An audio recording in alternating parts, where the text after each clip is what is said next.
नमस्कार दोस्तों, बहुत बहुत स्वागत है आपका विक्ट्री ऑफ IS-20 में। आज के इस वीडियो में हम लोग बात करने वाले हैं तिलारी संरक्षण रिजर्व के बारे में। दोस्तों, ये जो टॉपिक है ये हमारी यूपीएससी के जीएस पेपर 3 से संबंधित है, जो कि एनवायरनमेंट खंड से रिलेट करता है। ठीक है, तो चलिए देखते हैं इस टॉपिक को, जिसका नाम है तिलारी संरक्षण रिजर्व। देखिए, तिलारी महाराष्ट्र राज्य का 7वां वन्य जीव गलियारा है। ठीक है, यह कहां पर है? तिलारी संरक्षण रिजर्व यह महाराष्ट्र राज्य में है और यह महाराष्ट्र राज्य का 7वां वन्य जीव गलियारा है। ठीक है, और जिसे संरक्षण रिजर्व के रूप में इसे घोषित किया गया है, संरक्षण रिजर्व के रूप में घोषित किया गया है। और दोस्तों, यह 3 राज्यों यानी कि गोवा, कर्नाटक और महाराष्ट्र के मध्य विचरण करने वाले बाघों और हाथियों की आबादी के लिए एक निवास स्थान के रूप में भी यह संरक्षण रिजर्व जाना जाता है। ठीक है, तो यह 3 राज्यों में गोवा, कर्नाटक और महाराष्ट्र के अंदर जो विचरण करने वाले बाघ हैं और हाथी हैं, तो उनकी आबादी के एक निवास स्थान के रूप में भी यह स्थान जाना जाता है, तिलारी। ठीक है, तो इसको आप लोग याद रखिए। अब देखिए, महाराष्ट्र में 62 संरक्षण रिजर्व हैं। महाराष्ट्र में कुल कितने संरक्षण रिजर्व हैं? 62।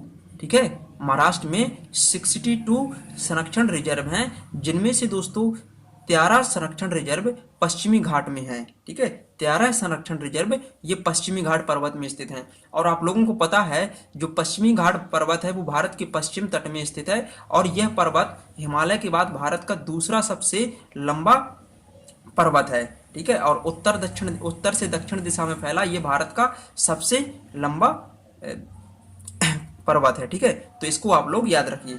अब देखिए, तिलारी संरक्षण रिजर्व भी पश्चिमी घाट में स्थित है। तो इस तरह से यहाँ पर जो 13 पश्चिमी घाट में संरक्षण रिजर्व स्थित है, तो उनमें से एक तिलारी संरक्षण रिजर्व भी आता है, जो कि पश्चिमी घाट में स्थित है। ठीक है, तो इतना आप लोग याद रखिए। अब देखिए, संरक्षण रिजर्व क्या है, जो ये बार बार टर्म्स आया है, तिलारी संरक्षण रिजर्व। तो देखिए, संरक्षण रिजर्व देश में उन संरक्षित क्षेत्रों को दर्शाते हैं, जो संरक्षण रिजर्व होते हैं वो देश में उन संरक्षित क्षेत्रों को दर्शाती हैं जो आमतौर पर स्थापित राष्ट्रीय उद्यानों, वन्य जीव अभ्यारण्यों और संरक्षित तथा आरक्षित जंगलों के मध्य बफर जोन के रूप में या कनेक्टर्स के रूप में कार्य करते हैं।